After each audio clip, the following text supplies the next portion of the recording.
Imagine this for a moment. NATO, the most powerful military alliance in modern history, does not collapse because of a Russian missile or a Chinese invasion, but because of the economic implosion of a critical member state.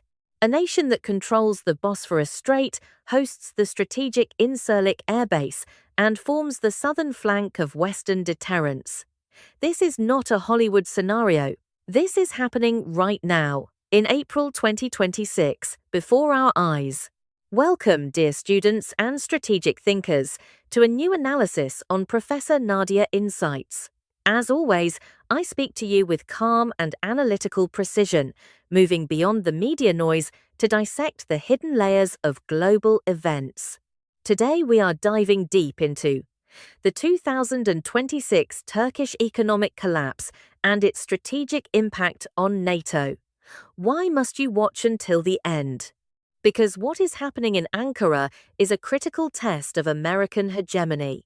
We will unveil how an economic collapse can trigger a strategic attrition of NATO, rewrite global supply chains, and alter the balance of power in the Middle East and the Black Sea.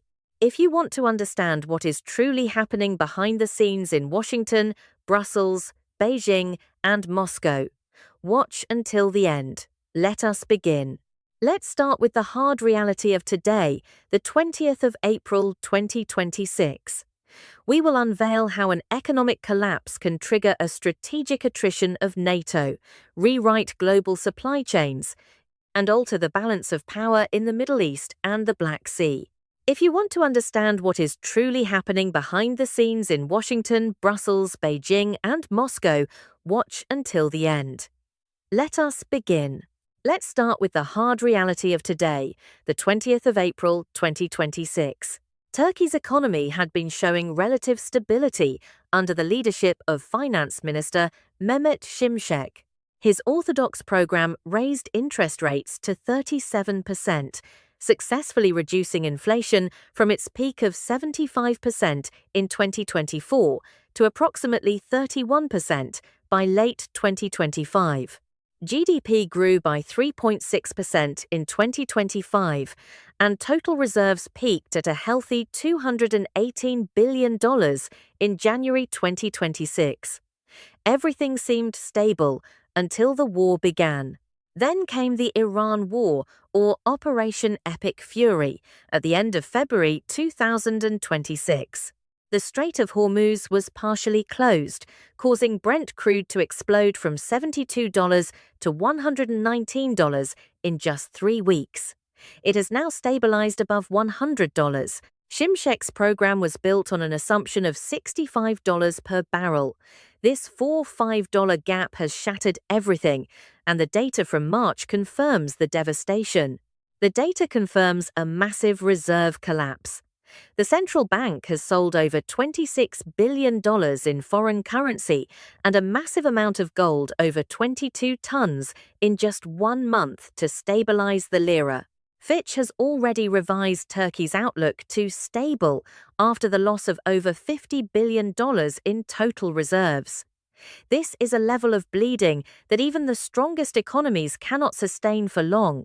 Regarding lira instability, the currency is tightly managed between 44.11 and 44.48 to the dollar. However, the private sector holds a dangerous net short foreign currency position of $197.6 billion, the highest in 8 years. This reality is not just about numbers. It is a direct challenge to American hegemony and global supply chains. The central bank now faces a daily pressure of up to $2.5 billion. We are witnessing strategic attrition. Turkey's budget deficit is spiraling because it imports over 90% of its oil and 96% of its gas. Supporting energy prices has tripled. This is a massive hit to NATO's second-largest army. The actors are clear. President Erdogan manages the political balance, while Şimşek struggles for institutional credibility. But why was this collapse inevitable? We must look at the original sin. Let's look at the shadow players propping up Ankara. First, Russia.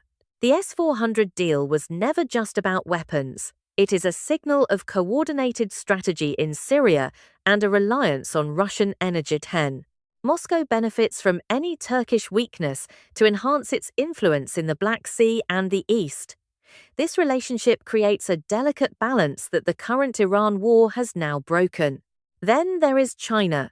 Through the Belt and Road Initiative, Beijing has invested heavily in Turkish high-speed rail and ports like Qum Port. These unpublicized agreements make Turkey a gateway for China into Europe. Additionally, Qatar and the Gulf have been propping up Turkey's banks and defense sector since 2018. These players provide an alternative financial safety net to the West, moving Turkey away from NATO's orbit. Based on this strategic attrition, here is the pessimistic scenario: NATO's southern collapse. The war in Iran continues, oil stays above $100, Turkey's reserves are exhausted, the lira collapses, and it defaults. Ankara pivots fully towards Russia and China, possibly joining BRICS Plus. NATO loses all credibility on its southern flank, opening the door for a partial US withdrawal under Donald Trump. The realistic scenario: fragile attrition.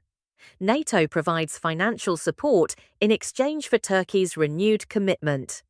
Turkey stays in the alliance but with more strategic independence.